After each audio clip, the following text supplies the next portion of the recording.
நாம் ஜெபித்து நம்ம ஆரம்பிக்கலாம். அன்பும் இரக்கமுள்ள நல்ல தகப்பனே, கிருபையானது நம்ம நல்ல மாலை வேலைக்காக உமக்கு நன்றி சொல்லுகிறோம். கர்த்தாவே, இந்த நாளிலும் நாங்கள் உம்முடைய பிள்ளைகளாய் உம்முடைய வார்த்தையை தியானிக்கிறதான நல்ல நேரத்தை கர்த்தர் எங்களுக்கு தந்திருக்கிறீர். அதற்காக உமக்கு ஸ்தோத்திரம். கர்த்தருடைய ஆவியானவர் இந்த நாளிலே எங்களோடு கூட பேசுவீராக. ஆவியானவரே, உம்மை பற்றி இன்னும் அதிகமாய் நாங்கள் அறிந்து கொள்ள எங்களுக்குள்ளாக இருக்கிறதான தேவனுடைய ஆவியானவர் இன்னும் அதிகமாய் எங்களிலே செயல்படுகிற விதங்களை குறித்து நாங்கள் இன்னும் அதிகமாய் கற்றுக்கொள்ள ஆவியானவருக்கு முழுவதுமாய் விட்டு கொடுக்கிறவர்களாக இருக்க கர்த்தாவே, இந்த நாளில் எங்களை முழுவதுமாய் நாங்கள் அர்ப்பணிக்கிறோம். கர்த்தருடைய ஆவியானவர் நீர் இந்த நாளிலே எங்களுக்கு உம்மை குறித்து என்ன வெளிப்படுத்த சித்தமாக இருக்கிறீரோ அந்த காரியங்களை நீர் வெளிப்படுத்துவீராக என்று சொல்லி நாங்கள் கேட்கிறோம். அப்பா, எங்களோடு கூட நீர் தொடர்ந்து பேசும், தடைகள் எல்லாம் மாற்றும், சிந்தனைகள், எண்ணங்கள், யோசனைகள் எல்லாவற்றையும் கர்த்தருடைய ஆவியானவர் மாத்திரம் ஆளுகை செய்வீராக. நீர் மாத்திரம் உயர்ந்திரும், பரிசுத்தப்படுத்தும். இயேசுவின் நாமத்தில் கேட்கிறோம் எங்கள் நல்ல பிதாவே, amen, amen. Okay, good evening. அவங்க எல்லாரையும் ஆண்டவராகிய இயேசு கிறிஸ்துவின் நாமத்தில் நான் வாழ்த்துகிறேன். கர்த்தர் உங்களை ஆசீர்வதிப்பாராக. சரி, நம்ம தொடர்ச்சியாக நாம் பார்த்து கொண்டு வருகிறோம். பரிசுத்த ஆவியானவரை குறித்து, ஆவியானுடைய தன்மைகளை குறித்து, ஆவியானவர் எப்படி ஒரு மனிதனுக்குள்ளாக இருந்து ஆளுகை செய்கிறார், என்னென்ன விதங்களிலே ஆளுகை செய்கிறார். போன ஞாயிற்றுக்கிழமை நம்ம எல்லாரும் பெந்தேகோஸ்தே ஞாயிறு அதை நினைவு கூர்ந்தோம். ஆவியானவரை பற்றி அநேக காரியங்களை ஊழியக்காரர்களும் ஞாயிற்றுக்கிழமை ஆராதனையில் பேசினாங்க.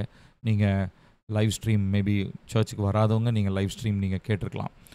அதில் ஆவியானவரை பற்றி அநேக காரியங்களை அவங்க சொன்னாங்க. இருந்தாலும் நம்ம இப்போ கொஞ்சம் டீட்டெயில்டாக, அவங்க கொஞ்சம் வேகமாக சொல்லிட்டாங்க ஊழியக்காரர்கள், நம்ம கொஞ்சம் டீட்டெயில்டாக நம்ம ஆவியானவருடைய காரியங்களை பற்றி நாம் பார்க்க போகிறோம். சரி, இதில் முதலாவது நாம் பார்த்தது போன வாரத்தில் நம்ம நிறுத்தின அந்த பகுதியிலிருந்து நம்ம ஆரம்பிப்போம். ஸோ அதில் முதலாவது மறுபடி பிறக்கிற ஒரு அனுபவம், அடுத்ததாக நமக்குள்ளிருந்து வழி நடத்துகிற ஒரு அனுபவம், ஆவியானவர் நமக்குள்ளிருந்து நம்மை வழி நடத்துதல், அதை பற்றி நம்ம பேசினோம். ஸோ அதனுடைய தொடர்ச்சியாக நம்ம தீத்துல இருக்கிற இந்த வசனத்தை பார்த்தோம் இல்லைங்களா? உங்களுக்கு ஞாபகம் இருக்கும்னு நினைக்கிறேன். அந்த புதிதாகுதல் அப்படின்றதான அந்த ரீஜெனரேஷன் அப்படின்ற அந்த வார்த்தையை நம்ம வேதாகமத்தில் இந்த ஒரே ஒரு இடத்துல தான் நம்ம பார்க்குறோம், புதிதாகுதல். ஸோ பரிசுத்த ஆவியானவர் என்ன பண்ணுறாருங்க? பரிசுத்த ஆவியினுடைய புதிதாகுதலினாலே நம்மை ரட்சித்தார். ஸோ ரட்சிப்பின் அனுபவத்தில் அந்த ரீஜெனரேஷன் அப்படின்றது நடந்து முடியல, நடக்க ஆரம்பித்திருக்கிறது. It has just begun. அது ஜஸ்ட் ஆரம்பிச்சிருக்குது, சரிங்களா? ஸோ அந்த ஒரு காரியத்தை தான் இந்த வசனத்தில் நம்ம பார்க்குறோம். அதே போல் யோவான் 3:5 இயேசு நிக்கோதேமுவின் இடத்துல பேசின அந்த வசன பகுதியும் நம்ம பார்த்தோம். ஜலத்தினாலும் ஆவியினாலும் பிறவாவிட்டால் தேவனுடைய ராஜ்யத்தில் பிரவேசிக்க மாட்டான் என்று மெய்யாகவே உங்களுக்கு சொல்லுகிறேன். இந்த காரியத்தை இயேசு கிறிஸ்து சொல்கிறத நம்ம பார்க்குறோம். சரி, இப்போ இந்த ரீஜெனரேஷன் அப்படின்ற வார்த்தையை நம்ம பார்த்தோம். ரீஜெனரேஷன்னா புதிதாகுதல், மறுபிறப்பிலே ஆரம்பிக்கிறதான ஒரு அனுபவம். இது ஒன் டைம் இவெண்ட்டில் இது தொடர்ச்சியாக நடக்கிற ஒரு காரியம், சரிங்களா? ஸோ இதை குறித்து நம்ம பார்த்தோம். இப்போ அடுத்ததை நம்ம பார்க்க போகிற பகுதி இன்ட்வெல்லிங். இன்ட்வெல்லிங்னா நமக்குள் இருத்தல். சரி, நம்ம எல்லாருக்குமே தெரிஞ்ச ஒரு பார்ட்டு தான் இது. என்ன அப்படின்னா, ஆவியானவர் நமக்குள்ள இருக்கிறார். அதில் யாருக்கும் சந்தேகமே இல்லை, இல்லைங்களா? நம்ம யாருக்காவது சந்தேகம் இருக்கா? இல்லை. இயேசு கிறிஸ்துவை நம்ம ஏற்றுக்கொண்ட அந்த நொடியிலிருந்து ஆவியானவர் நமக்குள்ளாக கிரியை செய்ய ஆரம்பிச்சிட்டார். நமக்குள்ளே இருந்து நிறைய மாற்றங்களை உண்டு பண்ண ஆரம்பிக்கிறார், உணர்த்துகிறார், வழி நடத்துகிறார், சிட்சிக்கிறார், போதிக்கிறார், தெளிவுபடுத்துகிறார், கண்களை திறக்கிறார், சத்தியங்களை போதிக்கிறார், தேவையில்லாத காரியங்களை செய்கிறதுக்கு நம்மளை தடுக்கிறார். இப்படி பல காரியங்களை நம்ம சொல்லிட்டு போயிட்டே இருக்கலாம். அதில் ரொம்ப முக்கியமான ஒரு காரியம் என்ன அப்படின்னா, ஐக்கியம் கொள்ளுதல், to have a fellowship with him. போன சண்டே அந்த பெந்தேகோஸ்தே ஞாயிறு நினைவு கூறும் பொழுது ஆஃப்டர்நூன் செஷனில் அப்பா ஒரு காரியத்தை பேசினாங்க. இந்த காரியத்தை தான் பேசினாங்க. மத்தியான நேரத்தில் நல்லா சாப்பிட்டுட்டு நிறைய பேர் தூங்கிட்டாங்களான்னு தெரியல. ஆனால் என்ன ரொம்பவுமே தொட்ட ஒரு ஒரு ஒரு நேரம் அது. ஆவியானவரோடு எப்பொழுதும் இருக்கிறதான ஒரு ஐக்கியத்தை பற்றி பேசினாங்க. நீங்கள் அது கேட்கலன்னா தயவு செஞ்சு கேளுங்க. அந்த லைவ் செஷனில் அது இருக்குது, ரெக்கார்ட் பண்ணதும் இருக்கும். அது நம்ம யூடியூப் சேனல் அப்லோட் ஆகும். சரி, இப்போது அதில் ரொம்ப நம்ம கவனிக்க வேண்டியது அந்த கொரிந்தி நிருபத்தில் அந்த கடைசி அதிகாரம் கடைசி வசனத்தில் கர்த்தராகிய இயேசு கிறிஸ்துவோடைய கிருபையும் தேவனுடைய அன்பும், பிதாவாகி தேவனுடைய அன்பும், நம்ம ஆசீர்வாதமாக பெனடிக்ஷன் சொல்கிறோம் இல்லைங்களா, சர்ச்சினுடைய சபை ஒழுங்கினுடைய முடிவில் நம்ம ஊழியக்காரர்கள் சொல்லுகிறதான, போதகர்கள் மெய்ப்பர்கள் சொல்லுகிறதான ஒரு வார்த்தை, ஒரு ஆசீர்வாதம். அதுக்கப்புறம் பரிசுத்த ஆவியானவருடைய ஐக்கியமும் என்று சொல்லுகிறோம். ஸோ பரிசுத்த ஆவியானவரை பற்றி சொல்லும்போது, அதை இப்போ நான் சொன்ன மாதிரி இன்ட்வெல்லிங்கில் நிறைய விஷயங்கள் இருக்குது. ஆனால் ரொம்ப பிரதானப்படுத்த வேண்டிய ஒரு காரியம் இந்த நாட்களில், பிரதானப்படுத்த வேண்டிய, நாம் புரிந்து கொள்ள வேண்டிய, அதை விட இன்னும் ஒரு எக்ஸாக்டான ஒரு வேர்ட் சொல்லணுன்னா, ஒரு ஒரு நம்ம ஆசைப்பட வேண்டிய ஒரு விஷயம், ஆவியானவர்கிட்ட நம்ம ஆசைப்பட வேண்டிய ஒரு விஷயம் என்ன அப்படின்னா, அவரோடு நம்ம ஏற்படுத்தி கொள்ளுகிறதான ஐக்கியம், the fellowship that we have with the holy spirit. பரிசுத்த ஆவியானவரோடு நமக்கு இருக்கிறதான ஐக்கியம். சரிங்களா? ஸோ இது ரொம்ப ரொம்ப ஒரு சூப்பரான ஒரு அனுபவம். இந்த அனுபவத்தை தான் ஆதாம் ஏவாள் பார்த்திங்கன்னா அனுபவிச்சிருக்கிறாங்க இல்லையா? அது ஒரு எவ்வளோ ஒரு தெய்வீகமான ஒரு காரியமாக இருந்திருக்கும் இல்லையா? அதாவது இப்போ நம்ம அந்த அந்த டிவைன் ஃபெலோஷிப், அந்த அந்த ஃபெலோஷிப்காக நம்ம ஏங்குகிறோம். நம்மளால் சில நேரம் முடியாமல் போகுது. திடீர்னு மாம்சத்தில் நடக்க ஆரம்பித்த உடனே பரிசுத்த ஆவியானவருடைய அமைதலாகிறாரு. ரொம்ப சிரமப்படுறோம் இல்லைங்களா? நம்ம எல்லாருமே கண்டினியூஸாக, அதாவது ஞாயிற்றுக்கிழமை கேட்ட அந்த வார்த்தையின்படி, அதாவது இப்பயுமே 24 மணி நேரமும் தேவனோடையே இணைந்து நடக்கிறதான அந்த அனுபவத்தில் இருக்கிறதுக்கு நம்ம எல்லாருமே சிரமப்படுறோம். ஆனால் ஆதாமுக்கு ஏவாளுக்கும் அது பார்த்திங்கன்னா அப்படியே அவ்வளோ ஒரு எளிமையான ஒரு காரியமாக கர்த்தர் ஏற்படுத்தி கொடுத்துட்டாரு. அவங்களோடு கூட கர்த்தர் இப்படி நான் வாசிக்கிறோம், மாலை நேரத்தில் தேவன் அவங்களோட என்ன பண்ணுறாருங்களா, உலா வருகிறார் அப்படின்ட்டு. உலா வருகிறார்னா பேசிக்கலி ஒரு பர்சனாக அவர் கை கால்லாம் வச்சுட்டு நடந்து வர்றதில்ல. நான் எப்படி புரிஞ்சுக்கிறேன் அப்படின்னா, it is just maybe like a smoke, இல்லை ஒரு மேகம், அதாவது இந்த பனி மூட்டை மாதிரி. இப்போ அந்த பனி பிரதேசங்களில் சம்டைம்ஸில் பார்த்திங்கன்னா ஏற்காடில் போனால் கூட நல்லா அந்த டெம்பரேச்சர் கொஞ்சம் கம்மியாகும் போது அந்த ஃபாக் அப்படியே வந்துடும். முன்னாடி ஆள் இருக்கிறதே தெரியாது நமக்கு, சுற்றிலும் அப்படியே ஃபாகாக இருக்கும். பக்கத்தில் ஒரு 2 அந்த மாதிரி நிறையா அனுபவிச்சிருக்கேன். ஒரு 2 ஃபீட் தூரத்தில் கூட ஆட்கள் நிற்கிறதே நமக்கு தெரியாது. அந்த அளவுக்கு அந்த ஃபாக் அப்படியே கவர் ஆகிடும். நான் நினைக்கிறேன் அந்த மாதிரி இருந்திருக்கும்னு நினைக்கிறேன். வசனம் இல்லை, பட் என்னுடைய புரிதல் அது. இப்போது இந்த மாதிரி ஆவியானவரை அப்படியே தங்களுடைய ஃபிசிக்கல் பாடியில் கூட ஃபீல் பண்ணுற அளவுக்கு அவ்வளோ ஒரு க்ளோஸர் ரிலேஷன்ஷிப்பில் அவங்க இருந்தாங்க. இப்படிப்பட்ட ஐக்கியம் தான் கர்த்தருடைய ஆவியானவர் எதிர்பார்க்கிறார். ஆனால் இன்னைக்கு இருக்கக்கூடிய நிலையில் இது பாசிபிள். ஆனால் கண்டிப்பாக முயற்சி பண்ணுறவங்களுக்கு அது பாசிபிள். அந்த மாதிரி இருக்கிற மனிதர்களும் இருக்கிறாங்க. ஆவியானவரோடு எப்பொழுதும் அப்படியே அவரை உணர்ந்து அவருடைய பிரசன்னத்திலேயே அவருடைய ஐக்கியத்திலேயே இருக்கிற மனிதர்கள் இருக்கிறாங்க. ஆனால்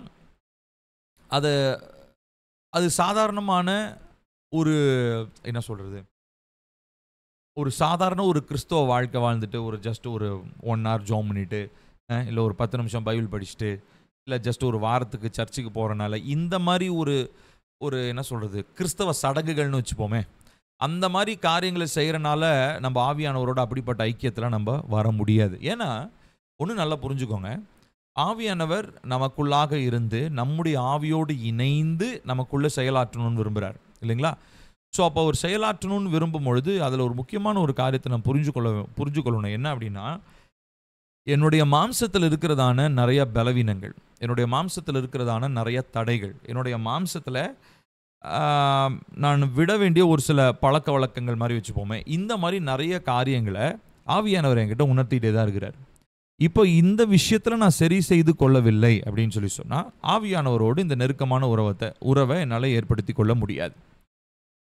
இன்னொரு படி நான் மேலே போய் சொல்கிறேனே, அதாவது ஆவியானவரோடு இந்த மாதிரி ஒரு நெருக்கமான ஒரு ஐக்கியத்துக்குள்ளே ஒரு மனுஷன் நடக்கணும், அந்த ஃபெல்லோஷிப் அப்படின்ற ஒரு இன்டிமெசி, ஒரு நெருக்கம் அப்படின்றது வரணும்னா, அதற்கு மாம்ச ரீதியாக ஒரு சில தேவையற்ற காரியங்களை என்னுடைய மாம்சத்திலிருந்து நான் வெட்ட வேண்டியது அவசியமாக இருக்குது. அது புரிஞ்சுக்கிறதுக்கு இன்னொரு எக்ஸாம்பிள் சொல்கிறேன். இப்போது திருமணமாகிற தம்பதிகளை எடுத்துக்கோ, சரிங்களா? திருமணமாகிற தம்பதிகள் புதுசாக இப்போ தான் திருமணமாகறான்னு வச்சுக்கோங்களேன். அவங்கள எல்லாரும் எங்கே அனுப்புவாங்கன்னா, தேனிலவுக்கு அனுப்புவாங்க, ஹனிமூனுக்கு அனுப்புவாங்க, கரெக்டுங்களா? அது அது ஒரு சடங்கோ சம்பிரதாயமோ கிடையாது. ஆக்சுவலி அதனுடைய ரீசன் என்னன்னு பார்த்தீங்கன்னா, அந்த இணைக்கப்பட்ட ஆணும் பெண்ணுமா இருந்து கணவனும் மனைவியுமா இணைக்கப்பட்டவர்கள் இப்போ அவங்க வந்து அவங்க ஒன்றா மாறுறாங்க இல்லையா? அவங்க வந்து ஒரே மாம்சமாக மாறுறாங்க ஏசப்பாவனுடைய வார்த்தையின்படி. இப்போ ஒரே மாம்சமாக மாறுறதுக்கு அவங்களுக்கு பலவேறு விதமான தடைகள் அவங்களுக்கு இருக்கும். என்னன்னா, இப்போ மேபி அவர் வேலை செய்கிற ஒரு கணவனாக இருக்கிறாருன்னா அவருக்கு வேலை ஃபோன் கால்ஸ் வந்துக்கிட்டு இருக்கும். இல்லை இந்த பக்கம் வேலை செய்கிற மனைவியாக இருந்தாங்கன்னா அவங்களுக்கு வேலைகள். ஸோ எதிர்பார்ப்புகள், பொறுப்புகள், குடும்பம் இருக்கும். அண்ணன், தம்பி, அக்கா, தங்கச்சி, சித்தப்பா, சித்தி விருந்து கூப்பிடுவாங்க, அங்கே போவாங்க, இங்கே போவாங்க. யோசிச்சு பாருங்கள். ஸோ அப்போது டிஸ்ட்ராக்ஷனே இல்லாமல் இப்போ இந்த ஹனிமூன்றது பேசிக்கலி எதற்காக அப்படின்னா, அவங்க ஒருத்தர் புரிஞ்சுக்கிறதுக்கும் அது எல்லாமே ஒரு பக்கம் இருந்தாலும், அடிப்படையான ஒரு விஷயம் என்னென்னா, மற்ற எல்லாத்தையும் விட்டுட்டு நான் உனக்காக மாத்திரம், உங்களுக்காக மாத்திரம் நான் பிரத்யேகமாக என்னுடைய முழு நேரத்தையும் முழு நாளையும், அது எத்தனை வாரம் அவங்க வாரம் தங்குறாங்களோ நாட்கள் தங்குறாங்களோ அத்தனை நாட்கள் நான் உனக்குரியவனாக நான் இருக்கிறேன் அப்படின்றதனுடைய ஒரு வெளிப்பாடு தான் ஹனிமூன். ஆனால் இன்றைக்கி நேற்று தினத்தில் திடீரென்று யூடியூப்பில் நியூஸ் பார்த்துட்டு இருக்கும்போது அதில் ஒரு ஒரு ஹெட்லைன்ஸ் ஒன்று வந்தது. தேனிலவு அழைத்து சென்று கணவனை கொன்ற மனைவி. எனக்கு ரொம்ப, அதாவது சிரிக்கிறதா இல்லை ஷாக் ஆகிறதா, தேனிலவு எதற்காக இல்லையா? ஸோ ஒரு பியூட்டிஃபுல்லான ஒரு ரிலேஷன்ஷிப்பினுடைய ஆரம்பம் இல்லைங்களா? ஆனால் இன்றைக்கி உலகம் பார்த்திங்கன்னா அதை மிகவும் கொச்சைப்படுத்தி, அதை மிகவும் அதாவது எந்த அளவுக்கு அதை டிமீன் பண்ண முடியுமோ, எந்த அளவுக்கு அதை அர்த்தமற்றதாய் மாற்ற முடியுமோ அந்த அளவுக்கு இன்றைக்கி ஹனிமூன் மாறிடுச்சு. சரிங்களா? ஸோ அது போகட்டும். நான் உங்களுக்கு ஒரு எக்ஸாம்பிளுக்காக தான் நான் சொன்னேன். இப்போது இந்த ஆதாமும் ஏவாளும் தேவன் பரிசுத்த ஆவியானவரோடு இருந்த உறவும் அப்படி தான் இருந்துச்சு. ஸோ எக்ஸ்க்ளூசிவ்லி அவங்க தோட்டத்தில் இருந்தாங்க. தோட்டத்தில் பகல் வேலையில் அவங்க அங்கே இருக்கிறதான காரியங்கள்லாம் பார்த்துட்டு இருந்தாங்க. அந்த நிலத்தை பண்படுத்த, பாதுகாக்க அப்படின்னு தானே இருக்குது. அந்த பர்பஸ்க்காக தான் கர்த்தர் அவங்கள உருவாக்கினார். அதெல்லாம் செய்கிறாங்க. ஆனால் ஆவியானவர் வந்து என்ன பண்ணுறாரு, தேவன் அவங்களோடு வந்து மற்ற டைமில் அவங்களோடு கூட இன்டிமேட்டாக அவங்களோட பேசுகிறார், அவங்களோட பழகிறார், அவங்களோட நிறைய காரியங்களை ரீசன் அவுட் பண்ணுறாரு. அது ரொம்ப ஒரு அழகான ஒரு காரியம். இப்போது ஆவியானவர் இதே காரியத்தை தான் செய்யணும்னு விரும்புகிறார். இப்போ இந்த ஹனிமூன் எக்ஸாம்பிளை வச்சுக்கோங்க. அதுக்கப்புறம் ஆதாம் ஏவாளுடைய சம்பவத்தையும் ஞாபகம் வச்சுக்கோங்க. இப்போ இதே மாதிரி தான் இப்போ இந்த ஹனிமூனில் என்ன நடக்குது? ஹனிமூனில் வந்து பார்த்திங்கன்னா அதாவது ஒரு கணவன் வந்து முழுக்க தன்னை வெளிப்படுத்தணும்னு நினைப்பார். அதே போல் மனைவியை அறிந்து கொள்ளணும்னு நினைப்பார். அதே மாதிரி தான் மனைவி தன்னை வெளிப்படுத்தணும்னு நினைப்பாங்க. அதே போல் கணவனை அறிந்து கொள்ளணும்னு நினைப்பாங்க இல்லைங்களா? ஸோ இதே தாங்க ஐக்கியத்தில் நடக்குது. பரிசுத்த ஆவியானவரோடு அந்த இன்ட்வெல்லிங், உள்ளிருத்தல் அப்படின்ற அனுபவத்தில், அந்த ஃபெலோஷிப்பில் அவர் தன்னை வெளிப்படுத்த விரும்புகிறார். நாம் அவரை அறிந்து கொள்ள விரும்புகிறோம். இதுதான் ஒரு மியூச்சுவலான ரிலேஷன்ஷிப்பில் நிலை நிற்கக்கூடியதான ஒரு சீக்ரெட்டுன்னு சொல்லலாம். ஒரு ஃபெலோஷிப்பில் ஒருத்தங்க நிலை நிற்கணும், ஒரு ஐக்கியத்தில், அது ஹஸ்பண்ட் அண்ட் ஒய்ஃப் ரிலேஷன்ஷிப்லேருந்து ஆரம்பித்து எந்த ஒரு ஒரு ரிலேஷன்ஷிப்லையும் நம்ம நிலைச்சிருக்கணும். இது ரொம்ப முக்கியம். ஒருத்தங்க தங்களை வெளிப்படுத்துவாங்க, அதே போல் ஆப்போசிட் சைட்லேருந்து அவங்கள அறிந்து கொள்ளணும்னு ஆசைப்படுவாங்க. இந்த 2 விதமான மனநிலை இருக்கிறவங்களோட மாத்திரம்தான் அந்த ரிலேஷன்ஷிப் எப்படி இருக்கும், நெருக்கமாக இருக்கும் இல்லைங்களா? இப்போ இதே மாதிரி தான் இந்த இன்ட்வெல்லிங், உள்ளிருத்தல் அப்படின்றதான இந்த அனுபவமும் ஆதாம் ஏவாள் காலத்திலேருந்து ஆரம்பித்து இதே எக்ஸ்பீரியன்ஸில் தான் பரிசுத்த ஆவியானவர் கிரியை செய்ய ஆரம்பித்தார். ஆதாம் ஏவாள் காலத்தில் அது ஆரம்பிச்சதுங்க. அப்புறம் சம்மாவும் அவங்க பாவம் செஞ்சு தேவனை விட்டு அவங்க விலகி போனாங்க. ஸோ தேவனை விட்டு, தோட்டத்தை விட்டு அவங்க என்ன பண்ணப்பட்டாங்க, வெளியேற்றப்பட்டாங்கன்னு இருக்கு இல்லையா? ஸோ அதுக்கப்புறம் என்ன பண்ணுறாரு, God was again trying to reconnect with the people, reconnect the relationship that he lost with humankind. அவர் என்ன பண்ணுறாரு அப்படின்னா, திரும்ப யாரை தெரிந்தெடுக்கிறாரு, நோவாவை தெரிந்தெடுக்கிறாரு. அப்புறம் நோவாவுடைய சந்ததியில் அப்படியே கொஞ்சம் பாவம், நோவாவோடு சேர்ந்து பாவமும் பெருக ஆரம்பிச்சது. ஆனால் அதில் ஒரு மனுஷனை கர்த்தர் தேர்ந்தெடுக்கிறார். அவர் யாருங்க, ஆபிரகாம். அப்போ ஆபிரகாம், இவங்களை நம்ம என்ன சொல்கிறோம், முற்பிதாக்கள்னு சொல்கிறோம். இப்போ ஆபிரகாமுடையும் தேவன் என்ன பண்ணுறாரு, பரிசுத்த ஆவியானவர்ன்ற வெளிப்படையான வார்த்தை இல்லை, but as a whole God அப்படின்னு எடுத்துட்டிங்கன்னா, தேவன் எடுத்துட்டிங்கன்னா, God was trying to again reconnect with Abraham. அதாவது மனுஷனோடு கூட தன்னுடைய திட்டத்தை, அதாவது அவருடைய திட்டம் வந்து வெறும் ஆபிரகாம் ரட்சிக்கிறது ஆபிரகாம் மாத்திரம் ரட்சிக்கிறதா இருந்தால் எதுக்கு முழு உலகத்திற்காக இயேசுவை அனுப்பிச்சிருக்கணும் இல்லைங்களா? இஸ்ரவேலர்களை மாத்திரம் அவர் காப்பாற்றி கூட்டின்னு போயிருந்திருக்கலாம். ஆனால் அவர் என்ன, அவருடைய திட்டத்தை, அதாவது மனுக்குலத்தை ரட்சிக்கக்கூடிய திட்டத்தை யார் மூலமாக வெளிப்படுத்துறாரு? ஆபிரகாம் மூலமாக வெளிப்படுத்துறாரு. பட் அது வந்து ஒரு அது என்ன சொல்லிடுறோம் அப்படின்னா, அது வந்து ஒரு ஒரு ஒரு தனிப்பட்ட விதத்தில் அது வந்து ஒரு சுயநலமாக, எதுக்கு ஆபிரகாம் மாத்திரம் போய் ஆண்டவர் தெரிந்தெடுக்கணும் அப்படின்னு நம்ம நினைக்கிறோம். சுயநலமாவோ அந்த மாதிரிலாம் ஒன்றும் கிடையாது. அவர் எல்லாரையும் ரட்சிக்கணுன்ற நோக்கத்தானா. But had to start somewhere இல்லையா? எங்கேயாவது ஒரு இடத்துல வந்து ஆரம்பிக்கணும். அப்படி ஆரம்பிக்கப்பட்ட இடம் தான் யார்? ஆபிரகாம். சரிங்களா? ஸோ அது அந்த ஸ்டோரி நம்ம எல்லாருக்கும் தெரியும், அந்த சம்பவம் நம்ம எல்லாருக்கும் தெரியும். இப்போ ஆபிரகாம் கிட்டேயும் தேவன் என்ன பண்ணதான் ஆரம்பிச்சார் தெரியுங்களா? உரையாட, அதாவது ஃபெல்லோஷிப், ஐக்கியம் வைத்துக்கொள்ள ஆரம்பிக்கிறார். அதில் ஒரு சிலர் நல்ல ஐக்கியத்தோடு இருக்கிறத பார்க்குறோம். ஆபிரகாம் நல்ல ஐக்கியத்தோடு இருக்கிறாரு. ஈசாக்கு, யாக்கோபு, அதுக்கப்புறம் அவங்களிடத்துலேருந்து வந்ததான பிள்ளைகள், அந்த சந்ததி, அதில் ஒரு சிலர் தேவனை விட்டு துன்மார்க்கமாக போனாங்க, தேவனுக்குள்ளே இருந்தாங்க. இப்படி பல விதங்களில் அந்த relationship was connected and disconnected. அந்த அந்த ஐக்கியம் துண்டிக்கப்பட்டது, இணைக்கப்பட்டது, துண்டிக்கப்பட்டது, இணைக்கப்பட்டது, இப்படியே மாறி மாறி போயிட்டே இருந்தது. சரிங்களா? அப்புறம் கடைசி என்ன நடந்துச்சு?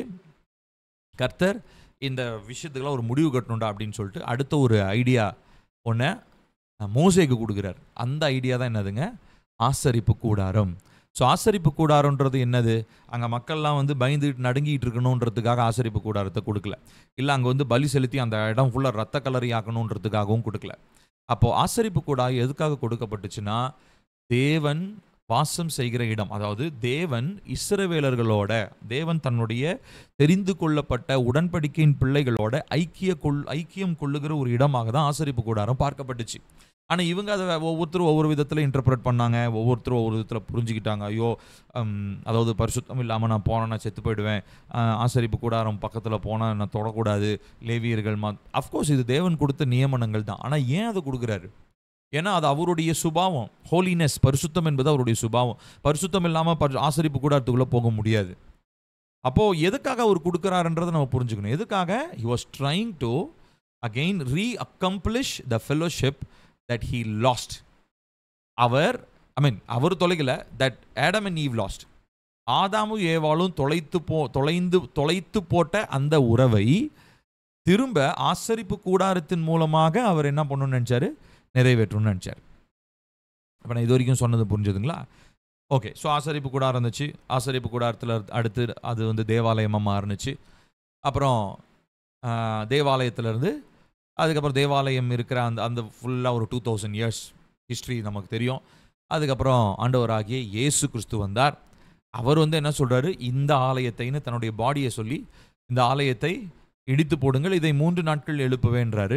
அப்போது அவனுங்களுக்கு புரியல, என்ன எங்கள் முற்பிதாக்கள்லாம் இதை கட்டுறதுக்கு 40 வருஷம் ஆச்சு, நீ 3 நாளில் எழுப்ப போறியான்றாங்க. பட் அவர் எதை பற்றி பேசினாருங்களா? அவருடைய சரீரத்தை பற்றி பேசினார். இப்போது இதெல்லாம் முக்கியம் இல்லை, இப்போ அடுத்து வர்றதான் முக்கியம்.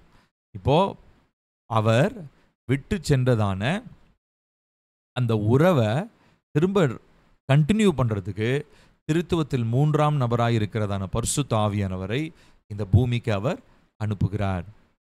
பார்த்தீங்களா எவ்வளோ சூப்பரான ஒரு ரிலேஷன்ஷிப்பில் இது. அதாவது நீங்கள் ஃபஸ்ட்டு ஆதாம் ஏவாள் காலத்திலேருந்து நீங்கள் ஆரம்பித்து பார்த்தீங்கன்னா தான் இந்த இந்த இந்த லிங்க் உங்களுக்கு புரியும்.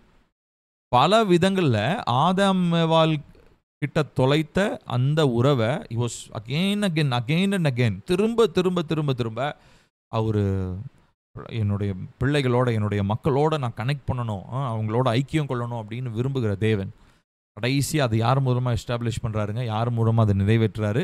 திருத்துவத்தில் 3ஆம் நபராக இருக்கிற பரிசுத்த ஆவியானவர் மூலமாக அந்த கனெக்ஷன் ரீஎஸ்டாப்ளிஷ் ஆகுது. ஓகேங்களா?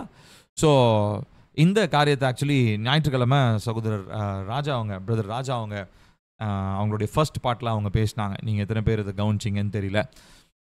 அது ரொம்ப அழகான ஒரு விளக்கம். ஸோ அப்போது தேவன் ஆவியானவர் வந்து இங்கே மனுஷனோடு உலாவுகிறது, ஐக்கியம் கொள்ளுதல் அப்படின்ற அந்த ஒரு கான்செப்ட் வந்த உடனே அது தேவனுக்கு எவ்வளோ பெரிய அற்புதமான ஒரு காரியமாக இருந்திருக்கும் இல்லைங்களா? அது தேவன் ரொம்ப என்ஜாய் பண்ணியிருப்பார். சகோதரர் ராஜா அதை அழகாக சொன்னாங்க, பரிசுத்தாவி ரொம்ப குஷியாக இருந்திருப்பார் அப்படின்னு சொல்லி சொன்னாங்க. ஸோ உண்மை அதுதான். உண்மையாலுமே it should have made him really really happy. தேவனுக்கு அது செம்ம சந்தோஷமாக வந்திருக்கும். எப்போ தெரியுமா? ஆவியானவர் மக்களுக்கு அபிஷேகமாக பொழிந்தருளப்படும் பொழுது அது அவருக்கு அவ்வளோ சந்தோஷமாக இருக்கும். ஏன்னா நிரந்தரமாக இப்போ அவங்களோட இருக்கிறதுக்கான ஒரு வாய்ப்பு எனக்கு கிடைச்சிருச்சு. இப்போ பாருங்கள், எத்தனையோ நூற்றாண்டுகளாக 1000 வருடங்களுக்கு மேலே இந்த ஸ்ட்ரகிள் அப்படியே ஓடி ஓடி ஓடி கடைசியாக பரிசுத்த ஆவியானவரே ஐக்கியம் கொள்ளும்படி நமக்குள்ளாக வந்துடுறார். பாருங்கள், இதுதான் நம்ம இன்டுவெல்லிங் சொல்கிறோம். ஸோ இன்டுவெல்லிங்னா அதாவது உள்ளிருத்தல் அப்படின்னா வழி நடத்துதல், போதித்தல், அதுக்கப்புறம் உணர்த்தப்படுதல், சிட்சிக்கப்படுதல், கண்டிக்கப்படுதல், வார்த்தையை தெளிவுபடுத்தல், இப்படி பல விஷயங்கள் இருந்தாலும் ஃபஸ்ட்டு அந்த ஒரு 20 விஷயம் இருக்குதுன்னு வச்சுக்கோங்களேன். அதில் நம்பர் 1 இருக்கக்கூடிய விஷயம் என்னென்னா ஐக்கியம் கொள்ளுதல். இந்த ஒரு காரியத்திற்காக தான் பரிசுத்த ஆவியானவர் நமக்கு கொடுக்கப்படுகிறார். நான் இது வரைக்கும் சொன்னது புரிஞ்சதுங்களா? ஒரு தம்ஸ் அப் தரீங்களா? Yes, thank you. சரி, அப்போது தேங்க்யூ. சரி, இப்போது என்ன நடந்துச்சு அப்படின்னு சொல்லி சொன்னால், கர்த்தருடைய ஆவியானவர் இவ்விதமாக கிரியேஷ, பட் அதுக்கு முன்னாடி அவர் ஆவியானவர் வர்றதுக்கு முன்னாடி என்ன நடந்துச்சு அப்படின்னு சொல்லி சொன்னால், நம்ம யோவானில் வாசிக்கிறோம், வார்த்தையாகிய தேவன் மாம்சமானார்னு வாசிக்கிறோம். அந்த வார்த்தை மாம்சமாகி கிருபையினாலும் இரக்கத்தினால் நிறைந்தவராய் நம்ம மத்தியிலே அவர் இருந்தார் அப்படின்னு சொல்லி நம்ம வாசிக்கிறோம். ஸோ அந்த 33 வருஷம் இயேசு கிறிஸ்து பிறந்ததிலிருந்து இயேசு கிறிஸ்து பரமேறுதல் நடந்த அந்த சம்பவம் வரைக்கும் 33.5 years ஜீசஸ் மாம்சத்தில் இருந்தார். மாம்சத்தில் ஒரு நேரத்தில் ஒரு இடத்துல தான் இருக்க முடியும் இல்லைங்களா? ஸோ அங்கே தான் இருந்தார். ஆனால் அதுக்கப்புறம் அவர் வாக்குத்தத்தம் பண்ணின பரிசுத்த ஆவியானவர் வரும்பொழுது he was spread everywhere. எல்லா இடங்களிலும் பரிசுத்த ஆவியானவர் கிரியை செய்ய ஆரம்பித்தார். இந்த கான்செப்ட் தான் நம்ம தீயிஸ்டிக் அப்படின்ற ஒரு நம்பிக்கை உடைய மனிதர்கள். அவங்க தான் இப்போ நம்ம இந்துக்கள் சொல்லுவாங்க பார்த்தீங்களா, கடவுள் தூணிலும் இருப்பார், துரும்பிலும் இருப்பார். ஸோ பரிசுத்த ஆவியானவர் அப்படி கிடையாது. தூண்லையும் இருக்கிறவர், துரும்புலையும் இருக்கிறவர் கிடையாது. இப்போ ஏன்டா விக்கிரகத்தை வச்சு கும்பிடுறீங்க, ஏன்ப்பா சிலையை வச்சு கும்பிடுறீங்கன்னா மேபி பாசிபிளான ஒரு பதில் நிறைய பேர் அப்படி சொல்லுவதை நான் கேட்டிருக்கிறேன். ஸோ பரிசுத்த ஆவியானவர் தூண்லையும் துரும்புலையும் உட்காந்துட்டு இருக்க மாட்டார். பரிசுத்த ஆவியானவர் பரிசுத்தமாக்கப்பட்ட பாத்திரங்களில் விட்டு கொடுக்கிற பாத்திரங்களை தன்னுடைய உறைவிடமாய் மாற்றிக்கொண்டு அவர்கள் மூலமாக அந்த ஐக்கியத்தை உறுதிப்படுத்தி அவர்கள் மூலமாக தேவனுடைய திட்டத்தை நிறைவேற்றுகிறார். ஸோ தூணிலும் இருப்பார், துரும்பிலும் இருப்பார்ன்றது அது தீயிஸ்டிக் அப்படின்னு சொல்லுவாங்க. அதாவது வெறும் கடவுள் நம்பிக்கை.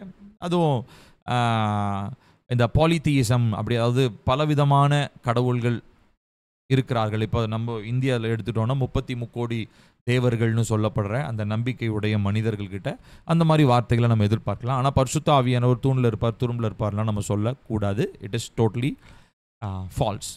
அது முற்றிலும் பொய்யான ஒரு காரியம். ஸோ பரிசுத்த ஆவியானவர் எங்கே தான் இருக்கிறாரு? பரிசுத்தமாக்கப்பட்டு விட்டு கொடுக்கிற, ஐக்கியத்தை விரும்புகிற பாத்திரங்களுக்குள்ளாக அவர் வாசம் பண்ணுகிறார். அந்த பாத்திரங்கள் யாரு? அதாவது அக்னினை, அதாவது பொருட்கள் அல்ல. அந்த பாத்திரங்கள்னு சொல்லும்போது அது உயிருள்ள மனிதர்களை குறிக்கிறது. ஓகேங்களா? ஸோ பாருங்க, 1 கொரிந்தியர் 6:19 ஒரு வசனம் வாசிக்கலாம். உங்கள் சரீரமானது நீங்கள் தேவனாலே பெற்றும் உங்களில் தங்கியும் இருக்கிற பரிசுத்த ஆவியினுடைய ஆலயமாய் இருக்கிறது என்றும் நீங்கள் உங்களுடையவர்கள் அல்லவென்றும் அறியீர்களா? இந்த வசனத்தை இதுக்கு முன்னாடி எவ்வளோ தட்டி படிச்சிருக்கோம். ஆனால் இப்போ நான் சொன்ன இன்ட்ரொடக்ஷன் எல்லாம் கொஞ்சம் மைண்டில் வச்சுட்டு இப்போ இந்த வசனத்தை படிங்களேன். எவ்வளோ மீனிங்ஃபுல்லான ஒரு வசனம் இல்லைங்களா? உங்கள் சரீரமானது நீங்கள் தேவனாலே பெற்றும் உங்களில் தங்கியும் இருக்கிற பரிசுத்த ஆவியினுடைய ஆலயமாயிருக்கிறது. ஸோ இந்த வசனத்தை உண்மையாலுமே இது ஒரு ரிமைண்டர் மாதிரி இருக்கணும். இந்த வசனத்தை நமக்கு எங்கெங்கெல்லாம் நமக்கு வாய்ப்பு வருதோ, எல்லா இடத்துலையுமே இந்த வசனத்தை நம்ம ரிமைண்ட் பண்ணி நம்ம எப்பயுமே நம்ம என்ன சொல்கிறது, மனப்பாடம் பண்ணிக்கணும் ஃபர்ஸ்ட் ஆஃப் ஆல். அடுத்ததாக இதை எப்பயுமே நினைவு கூற வேண்டியது ரொம்ப ரொம்ப அவசியமாக இருக்குது. உங்களில் தங்கியும் இருக்கிற பரிசுத்த ஆவியினுடைய ஆலயமாய் இருக்கிறது என்றும். எது? நம்முடைய சரீரம். நம்முடைய சரீரம் தேவனுடைய ஆலயமாக இருக்குது. எதற்காக எனக்குள்ள அவர் தங்கணும்? ஏன்னா அவர் ஃபர்ஸ்ட் ஆஃப் ஆல் அவர் தேவனுடைய டாஸ்க்கு, பரலோக ராஜ்ய திட்டம் என் மூலமாக ஏதோ செய்யணும், அதெல்லாம் ரெண்டாவது. First of all he wants to have a relationship with us. நம்மோடு அவர் ஐக்கியம் கொள்ள விரும்புகிறார். சரிங்களா? ஸோ இந்த ஒரு காரியத்தை நம்ம புரிஞ்சுக்கிட்டோம் அப்படின்னா நம்முடைய செயல்பாடுகள், வாயின் வார்த்தைகள், பேச்சு எல்லாவற்றையும் நம்ம எப்படி இருப்போம்? ரொம்ப ரொம்ப ஜாக்கிரதையாக இருப்போம். ஏன்னா உள்ள ஒருத்தர் இருக்கிறாரு, அவரை வேதனைப்படுத்துகிற மாதிரி துக்கப்படுத்துகிற மாதிரி நான் எதையும் செய்ய மாட்டேன். உள்ள ஒருத்தர் இருக்கிறார், அதனால் அவருக்கு வேதனை உண்டாக்குகிற வார்த்தை என் வாயிலிருந்து வரக்கூடாது. உள்ள ஒருத்தர் இருக்கிறாரு, அதனால் அவருக்கு பிரியமில்லாத காரியத்தை என் காதால் கேட்க போகிறது இல்லை, என் கண்ணால் நான் பார்க்க போகிறது இல்லை. ஏன்னா எனக்கு உள்ளே இருக்கிறவர் துக்கப்படுவார். ஏன், எதுக்காக எனக்குள்ளே இருக்கிறோம்? அவர் என்னோட ஐக்கியம் கொள்ளும்படியாக, தன்னை வெளிப்படுத்தும்படி தான் எனக்குள்ளே இருக்கிறார். நான் அந்த ஹனிமூன் கான்செப்ட் சொன்னீங்களா, அதை மறந்துடாதீங்க. ஸோ அந்த ஹனிமூனில் தான் நடக்குது. Both of them are trying to express themselves. அவங்க இருவருமே ஒருத்தரை வெளிப்படுத்தணும்னு நினைக்கிறாங்க, இன்னொருத்தரை அறிந்து கொள்ளணும்னு நினைக்கிறாங்க. இந்த ஒரு ரிலேஷன்ஷிப்பில் எவ்வளவு என்ன சொல்கிறது, அந்த ஆரம்பத்தில் அந்த ஐக்கியம் எவ்வளோ முக்கியம் இல்லைங்களா? அதுதான் அவங்க for the rest of their lifes அவங்க புரிதலோடு வாழ்கிறதுக்கு. அதுக்கப்புறம் அஃப்கோர்ஸ் அவங்க பல சூழ்நிலைகளில் ஒருவர் அறிந்து கொள்கிறாங்க. ஹனிமூனில் மாத்திரம் நம்ம முழுசுமாக ஒரு கணவன் மனைவியோ மனைவி கணவனையோ முழுசுமாக அறிந்து கொள்றதில்லை. பட் நான் ஒரு எக்ஸாம்பிளுக்காக நான் உங்களுக்கு சொல்கிறேன். அதாவது அந்த தேவனை அறிகிற அந்த அந்த ஐக்கியம் அப்படின்றது, தேவனை அறிகிற அறிவில் ஐக்கியம்ன்றது ரொம்ப ரொம்ப முக்கியமானது. சரிங்களா? ஸோ இந்த விஷயத்தை குறித்து நம்ம ரொம்ப ஷார்ப்பாக, நம்ம ரொம்ப காஷியஸாக, எச்சரிக்கையோடு இருந்தோம்னு சொன்னால் நிச்சயமாக நம்ம வாழ்கிற வாழ்க்கையில் அவரை துக்கப்படுத்தாதபடிக்கு பரிசுத்தமாக வாழ்வதற்கு நம்ம முயற்சி எடுப்போம். சரி, இப்போ அடுத்ததை நம்ம பார்க்க. ஸோ 3 காரியங்களை பார்த்தோம். ஸோ முதலாவது born again, அதாவது அதுதான் ரீஜெனரேஷன்ற வார்த்தை, புதிதாகுதல்ன்ற வார்த்தையை பார்த்தோம். அடுத்ததாக இன்ட்வெல்லிங், அதாவது உள்ளிருத்தல், அது எதுக்காக அப்படின்றத பார்த்தோம். அடுத்தது 3வதா baptism of the Holi Ghost. Baptism. இப்போ பேப்டிசம்னா என்னது? ஞானஸ்நானம். ஞானஸ்நானம் அப்படின்றது வந்து இது ரொம்ப ஒரு ஒரு பியூட்டிஃபுல்லான ஒரு வேர்டு. ஞானம் வந்ததுக்கு அப்புறம் தான் கொடுக்கப்படுற ஸ்நானம். ஸோ அதனால் வந்து இந்த சிஎஸ்ஐ மெயின்லைன் சர்ச்சஸ்னு சொல்லுவாங்க அதை. அந்த மாதிரி சர்ச்சஸ்லாம் வந்து பார்த்திங்கன்னா இந்த ஃபுல் வாட்டர் பேப்டிசம், ஞானம் வந்ததுக்கப்புறம் குழந்தையிலேயே தண்ணி எடுத்து மேலே அந்த பிரதிஷ்டை பண்ணுறாங்க பார்த்தீங்களா, அந்த டைம்லேயே தண்ணி எடுத்து தெளித்து இதுதான் மொத்தத்துக்கு ஞானஸ்தானன்றுவாங்க. அதுக்கப்புறம் பார்த்திங்கன்னா ஒரு குறிப்பிட்ட ஏஜ் வரும்போது திடப்படுத்துதல், அவர்களை கிறிஸ்துவுக்குள்ளாக திடப்படுத்துதல், கன்ஃபர்மேஷன் அப்படின்னு ஒன்று செய்வாங்க. அதுதான் அவங்களுக்கு பேப்டிசம் மாதிரி. பட் அஃப்கோர்ஸ் அவங்க பைபிளை படிக்கிறாங்க, ஆனால் ஏன் அவங்களுக்கு அந்த மண்டையில் ஏற மாட்டேங்குதுன்னு தெரில. somehow I wanted to confront these people, but எனக்கு எங்களுடைய வீடு சிட்டிக்குள்ளே இருக்கிற எங்களுடைய வீட்டுக்கு பக்கத்தில் அந்த சர்ச் இருக்குது. எல்லாருமே அவ்வளோ பயங்கர பக்தி பரவசத்தோடு இருப்பாங்க. ஆனால் வெளிப்படையாக வசனத்தில் எழுதப்பட்ட ஒரு வார்த்தை, ஒரு மனுஷன் ஜலத்தினாலும் ஆவியினாலும் பிறவாவிட்டால் பரலோக ராஜ்யத்துக்கு பிரவேசிக்க முடியாது அப்படின்னு வெளிப்படையாக இருக்குது. ஏன்டா குருடங்களா நீங்களாம்? பைபிள் படிக்கும் போது உங்களுக்கு அந்த வசனம் வரும்போது மட்டும் கண்ணு குருடாயிடுமான்னு எனக்கு கேள்வியெல்லாம் வந்திருக்கு. ஏன்னு தெரில. அந்த விஷயத்தை மட்டும் இன்னுமே அவங்க அந்த அந்த ட்ரெடிஷ்னல்ஸ் தான் அவங்களுக்கு, அதாவது இந்த முற்பிதாக்கள் மூலமாய் வந்ததான பழக்க வழக்கங்கள் தான் பிரதானமாக சொல்லுவாங்களே ஒழிய ஞானஸ்நானம் அப்படின்றதெல்லாம் கிடையாது. எனக்கு தெரிஞ்சு நிறையா சிஎஸ்ஐயிலேருந்து ஏசப்பாவை ஏற்றுக்கொண்டு சிஎஸ்ஐலேருந்து ரட்சிக்கப்பட்டு வந்தவங்க அவங்க நிறைய பேர் எனக்கு தெரிஞ்சு ஃபுல் வாட்டர் பேப்டிசம் எடுத்து தேவனுக்குள்ளாக ஐக்கியத்தோடு இருக்கிறத நான் அறிந்திருக்கிறேன். நானே நிறைய சிஎஸ்ஐயில் இருக்கிற நிறைய பேருக்கு நானே ஞானஸ்தானம் கொடுத்துருக்கிறேன். ஸோ நான் எதுக்காக நான் சொல்கிறேன் அப்படின்னு சொன்னால், இந்த ஞானஸ்நானம் அப்படின்றது it is not just an act. இது வந்து ஒரு செயல், தண்ணிக்குள்ளே முங்கி எழும்புற ஒரு செயல் இல்லை. இது பரிசுத்த ஆவியானுடைய ஞானஸ்நானம்னு ஒன்று இருக்குது. இப்போது இந்த ஃபிசிக்கலாக ஜலத்தினாலே கொடுக்கப்படுற ஞானஸ்நானம் வந்து it is probably limited to an age limit. ஒரு குறிப்பிட்ட வயசில் நம்ம சொல்லலாம். உதாரணத்திற்கு ஒரு 15 வயசு 16 வயசு கொஞ்சம் ஒரு நபர் ஓரளவுக்கு விவரம் தெரிஞ்சு தேவனோடு நடக்கிற காரியங்கள், அந்த ஐக்கியம், பரிசுத்தம், இதை பற்றிலாம் ஓரளவுக்கு ஒரு தெளிவு வந்தோடனே கொடுக்கறது தான் ஞானஸ்நானம் சொல்கிறோம். But when it comes to Holy Spirit's baptism, பரிசுத்த ஆவியினுடைய ஞானஸ்நானம் அப்படின்னும் போது இது சரீரத்திற்கு கொடுக்கப்படுறது இல்லைங்களா? இது வந்து முழுக்க ஆவிக்கு கொடுக்கப்படுறது. ஸோ இங்கே பரிசுத்த ஆவியினுடைய ஞானஸ்நானம் வந்து it has no age limits. அதற்கு வயது வரம்பு இல்லை. ஏன்னா கர்த்தருடைய ஆவியானவர் யோவேல்ல தீர்க்கதரிசனமா சொல்றாரு, மாம்சமான யாவர் மேலும் என் ஆவியை என்னவாங்க ஊற்றுவேன். I will bore out my spirit. So basically அது என்ன அப்படின்னா, போர் அப்படின்னாலே என்ன அர்த்தம், ஊற்றுவேன் அப்படின்னா என்ன அர்த்தம், something that is in a liquid form. கரெக்டாக? தண்ணி அதாவது ஒரு லிக்விட் ஃபார்மில் இருக்கிறதா நீங்கள் போர் பண்ண முடியும், ஊற்ற முடியும். ஒன்று ஆயிலாக இருக்கணும், இல்லை வாட்டராக இருக்கணும், இல்லை something that is in a liquid form. இப்போ பரிசுத்த ஆவியானவரை பற்றி சொல்லும் பொழுது நம்ம அங்கே அவரை என்னன்னு பார்க்குறோன்னா, அவரை பல விதங்கள் பல காரியங்கள் இருக்குது. அவர் ஜீவ தண்ணீர், அவர் எண்ணெய், அபிஷேக எண்ணெய் அப்படின்னு கூட நம்ம அவரை சொல்லலாம். ஸோ இந்த பரிசுத்த ஆவியனுடைய ஞான ஸ்நானம்ன்றது இது ஏஜ் லிமிட்க்கு உட்பட்டது அல்ல. இது யார் மேலனாலும் அவர் என்ன பண்ணுவார், இந்த இன்ஃபில்லிங் இன்ட்வெல்லிங் தான் ஏற்கனவே பார்த்தோம். அது ரிலேஷன்ஷிப்காக தான் பிரதானமாக. அஃப்கோர்ஸ் மற்ற எல்லா காரியங்களும் அதில் இருக்குது, அது நம்ம டீட்டெயில் நம்ம பேச போகிறதில்ல. ஆனால் இந்த இன்ஃபில்லிங் அது இன்ட்வெல்லிங், உள்ளிருத்தல், இது வந்து நம்மை நிரப்புதல். இந்த இன்ஃபில்லிங்ன்றது எதற்காக அப்படின்னா, நம்ம மேலே ஒரு காரியத்தை அவர் செய்கிறார். பாருங்கள், வாசிக்கலாமா? ஃபர்ஸ்ட் இந்த வசனத்தை வாசிப்போம். யோவான் 1:33. நானும் இவரை அறியாதிருந்தேன், ஆனாலும் ஜலத்தினால் ஞானஸ்நானம் கொடுக்கும்படி என்னை அனுப்பினவர் ஆவியானவர் இறங்கி யார் மேல் தங்குவதை நீ காண்பாயோ அவரே பரிசுத்த ஆவியினால் ஞானஸ்நானம் கொடுக்கிறவர் என்று எனக்கு சொல்லியிருந்தார். நல்லா கவனிக்கணும், இந்த ரெட்ல நான் போட்டிருக்க வேர்டை கவனிங்க. அவரே பரிசுத்த ஆவியினால் ஞானஸ்நானம் கொடுக்கிறவர். ஸோ இதில் ஒரு விஷயத்தை நம்ம புரிஞ்சுக்கணும். என்ன அப்படின்னா, without Jesus you cannot receive the holy spirit. ஏன்னா ஜீசஸ் தான் ஹோலி ஸ்பிரிட்டை நமக்கு கொடுக்குறவர். ஜீசஸ் தான் ஹோலி ஸ்பிரிட்டோடைய பேப்டிசம், பரிசுத்த ஆவியானவருடைய ஞான ஸ்நானத்தை இயேசு தான் நமக்கு கொடுக்குறார். ஜீசஸ் மூலமாக தான் நமக்கு அது கிடைக்குது. So without believing in the name of Jesus, இயேசுவின் நாமத்தின் மேலே விசுவாசம் இல்லாமல் பரிசுத்த ஆவியினுடைய ஞான ஸ்நானத்தை நம்ம என்ன பண்ண முடியாது, பெற்றுக்கொள்ள முடியாது. சரிங்களா? இப்போது இந்த இன்ஃபில்லிங் அப்படின்றது எதற்காக? இன்ட்வெல்லிங் வந்து ஐக்கியம் அப்படின்றத பிரதானமாக பார்த்தோம், மற்ற காரியங்களும் அதில் இருக்குது. ஆனால் இன்ஃபில்லிங் எதற்காக அப்படின்றத நம்ம பார்க்கலாம். வாசிப்போமா? அப்போஸ்தலர் 1:4. அன்றியும் அவர் அவர்களுடனே கூடி வந்திருக்கும் போது அவர்களை நோக்கி, யோவான் ஜலத்தினாலே ஞானஸ்நானம் கொடுத்தான், நீங்கள் சில நாளுக்குள்ளே பரிசுத்த ஆவியினாலே ஞானஸ்நானம் பெறுவீர்கள். அதாவது 2nd சாப்டரில் தான் இது நடந்துச்சு. ஆனால் அதுக்கு முன்னாடி 1st சாப்டரில் ஒரு இன்ட்ரோ மாதிரி பேசிக்கிட்டு இருக்காங்க. ஸோ நீங்கள் சில நாளுக்குள்ளே பரிசுத்த ஆவியினாலே ஞானஸ்நானம் பெறுவீர்கள். ஸோ பரிசுத்த ஆவியனுடைய ஞானஸ்நானம்ன்றது என்னது? அதை தான் வந்து நம்ம என்னன்னு சொல்கிறோன்னா, அபிஷேகித்தல், பரிசுத்த ஆவியானுடைய ஓவர்ஃப்ளோயிங் அனாயிண்டிங் அப்படின்னு சொல்கிறோம். இப்போ நம்ம சண்டே கூட அதை நம்ம செஞ்சோம், ஜெபித்தோம். ஒரு சிலர் மேலே நம்ம கரங்களை ஊழியக்காரர்கள் ஒரு சிலருக்காக ஜெபித்தாங்க. ஒரு சிலர் மேலே பரிசுத்த ஆவியானவர் உணர்த்தும் போது ஒரு சிலர் மேலே கை வச்சாங்க. ஒரு சிலர்லாம் கோச்சிக்குவாங்க, என் மேலே ஊழியக்காரர் என் தலைமையில் கையே வைக்கலைங்கன்னுவாங்க. ஸோ அப்படிலாம் நம்ம கோச்சிக்கவே கூடாது. ஆவியானவர் யார் தலை மேலே கை வைக்க சொல்கிறாரோ அவங்க மேலே தான் வைக்கணும். அதே மாதிரி எல்லா இடத்துலையும் போய் தலையை கொடுக்கக்கூடாதுன்னெலாம் நம்ம ஏற்கனவே கேள்விப்பட்டிருக்கோம் இல்லைங்களா? So this is totally different.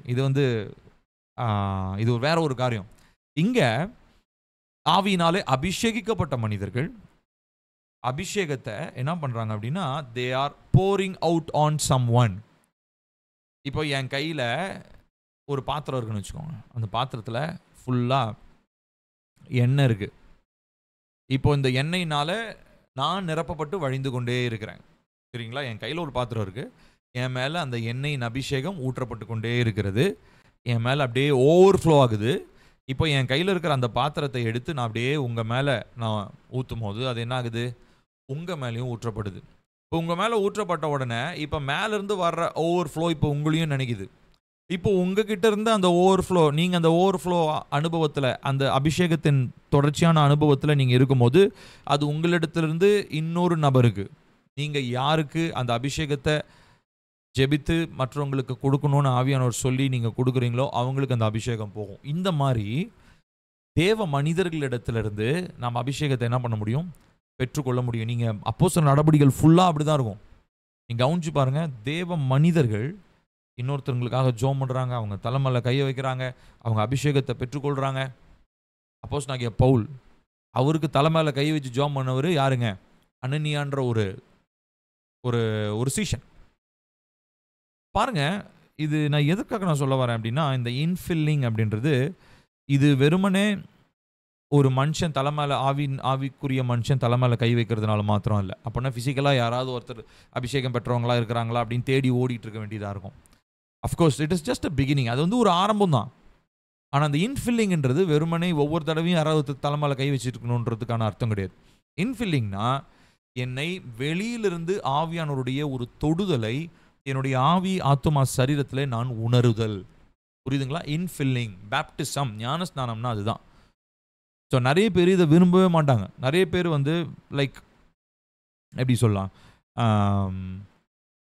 இந்த சிசேஷனிசம் அப்படின்னு ஒரு ஒரு ஒரு நம்பிக்கையுடைய மனிதர்கள் இருக்கிறாங்க. என்ன அப்படின்னா, ஆவியின் வரங்கள், பரிசுத்த ஆவியினுடைய செயல்பாடுகள்லாம் அப்போஸ்தலர் காலத்தோடய முடிஞ்சு போச்சு, இப்போலாம் எதுவும் கிடையாது அப்படின்னு நம்புகிறதான ஒரு கூட்டம் இருக்கிறாங்க. இப்போ இந்த யெகோவா சாட்சிகள் அப்படிலாம் கள்ள உபதேசக்காரங்க இருக்காங்க பார்த்தீங்களா, அந்த மாதிரி ஒரு கள்ள உபதேச கூட்டம் அது. அவங்க வந்து பார்த்தீங்கன்னா ஹோலி ஸ்பிரிட் எனக்குள்ளே இருக்கிறார், ஆனால் அந்த இன்ஃபில்லிங், இந்த பேப்டிசம் அதெல்லாம் அவங்களுக்கு அந்த கான்செப்டே அவங்களுக்கு புரியாது. அது புரிஞ்சாலும் வேறு விதத்தில் அவங்க இன்டர்பிரேட் பண்ணி அதை சொல்லிக்கிட்டு இருப்பாங்க. சரி, அது போகட்டும்.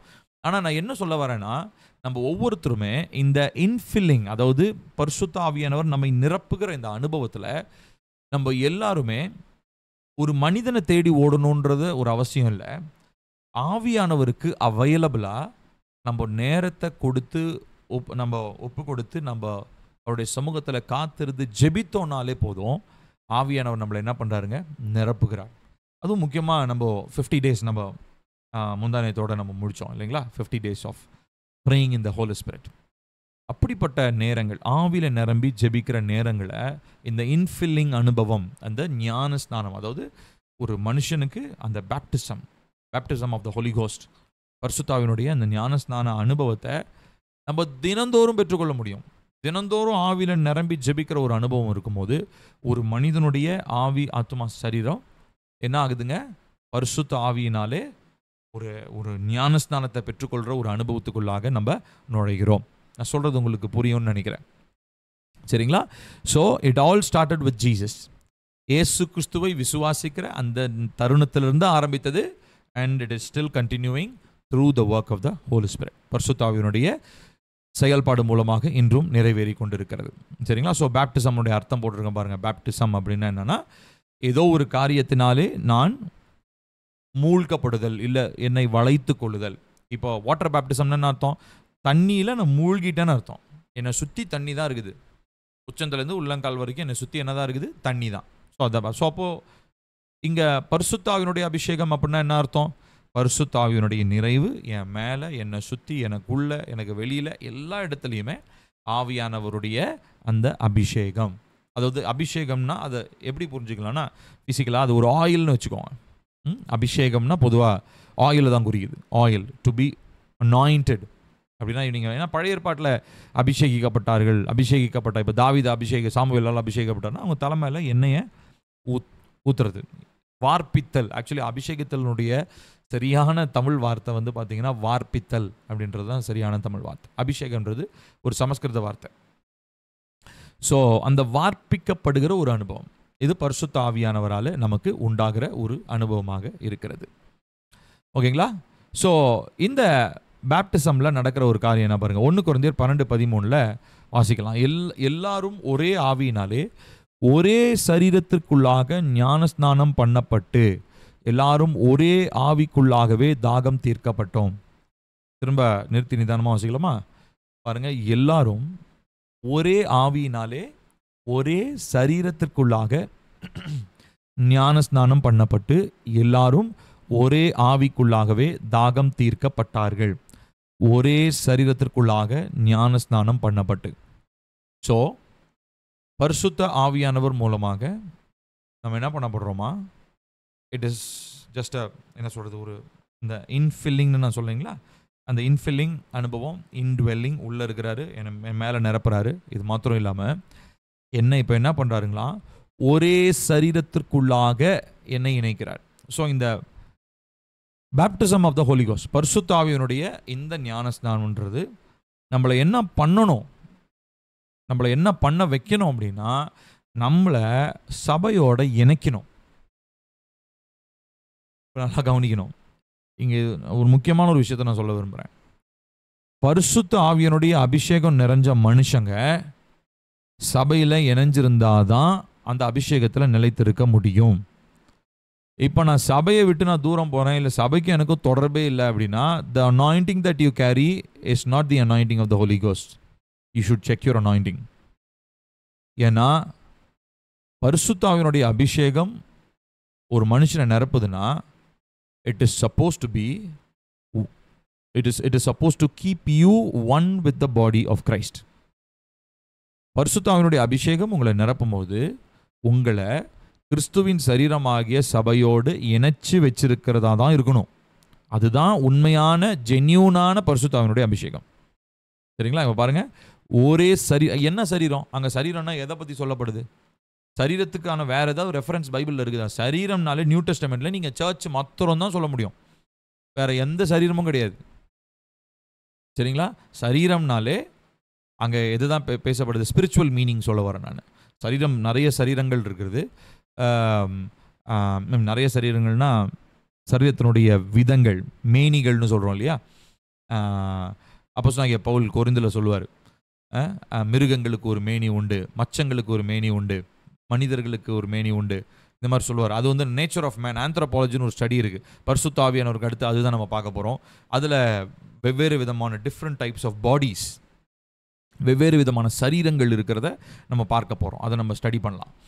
ஆனால் இங்கே கவனிக்கணும், இப்போது இந்த ஸ்பிரிச்சுவல் மீனிங்கில் பாடின்னு சொன்னாலே அது இயேசு கிறிஸ்துவனுடைய இரத்தத்தினால மீட்கப்பட்ட சபையை மாத்திரம்தான் குறிக்குது.